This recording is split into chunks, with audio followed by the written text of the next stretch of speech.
This screencast is going to review the different types of blood typing and the difference between type A, type B, type AB, and O. So the first thing we're going to go through is a type A person. Before we do that, we need to talk about what an antigen is and what an antibody is.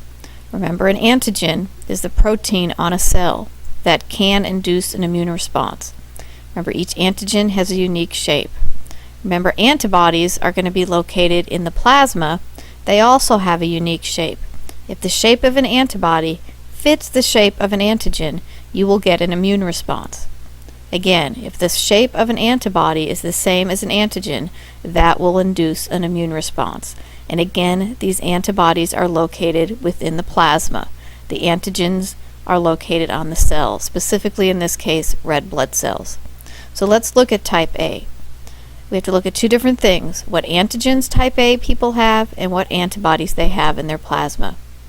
Remember, I just made these shapes up, but type A people have A antigens. So we're going to say that these triangles are or represent A antigens.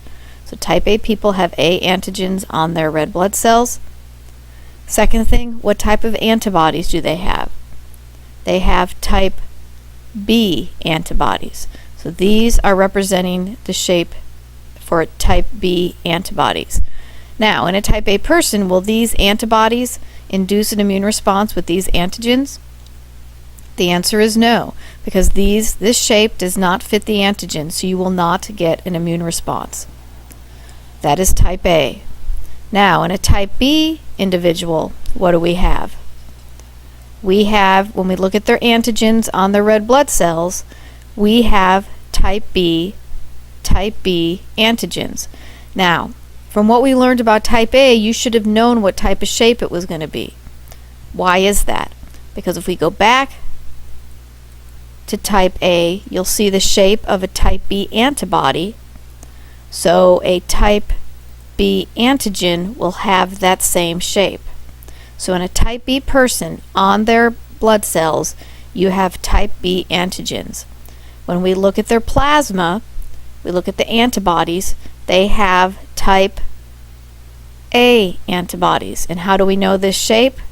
Again, if you go back to the type A blood, you look at the shape of the A antigen, the antibody, the type A antibody, is going to have that same shape. But again, let's look at a type B. Are these antibodies in the type B's plasma going to attack these red blood cells? And the answer is no, because this does not fit here. So there is no immune response in a type B person. Next type is type AB. Now, just from logic, you should know that the type of antigens a type AB person is going to have, they're going to have both A and B antigens. So you see A and B antigens located on the red blood cells. Now, what antibodies do they have located in their plasma? The answer is they don't have any antibodies to these antigens. Now remember, this doesn't mean a type AB person doesn't have any antibodies at all. They just don't have the antibodies involved with the antigens of red blood cells. So type AB people still have functioning immune systems. They just don't have the antibodies for these antigens.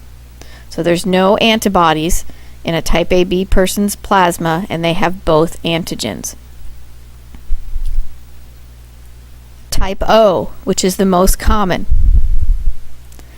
Let's look at the antigens. They do not have any antigens on their red blood cells. In their plasma, what type of antibodies do they have? They have both A and B. Now, is this a problem? No, it's not, because there's nothing for these antibodies to attack. There are no antigens on the red blood cells of type O people for these to attack.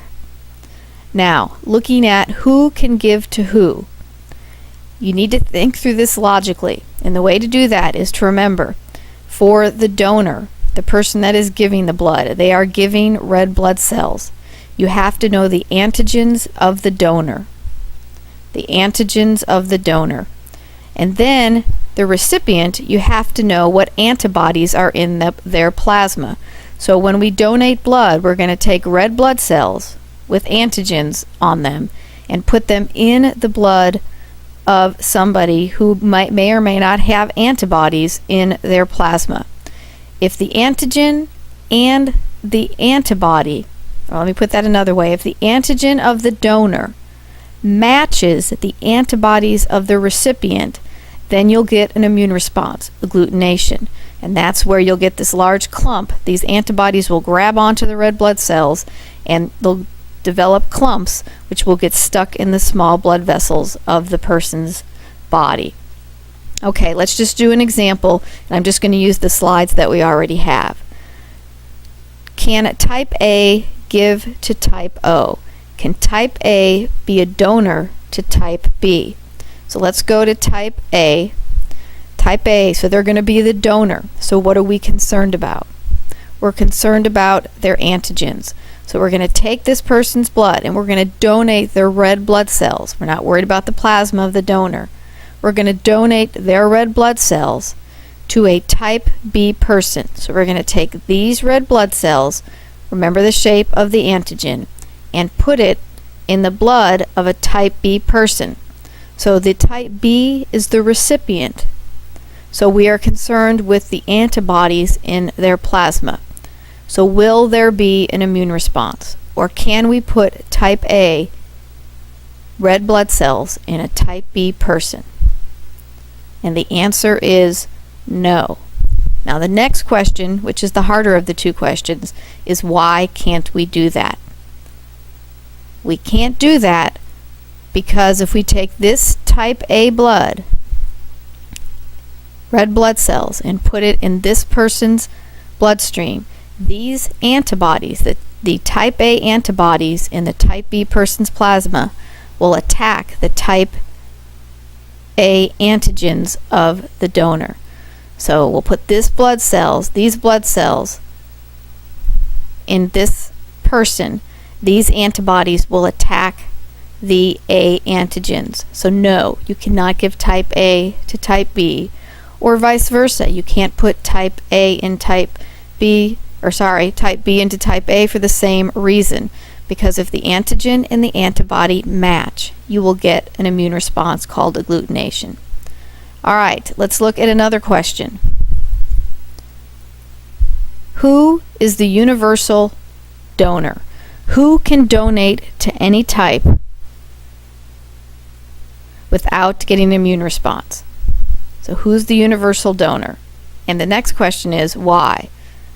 So look back and look at the PowerPoints, look at your notes from class or from lab, and who is the universal donor? Let you look through these again.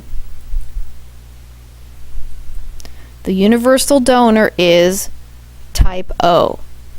Why? The reason type O is the universal donor is they have no antigens.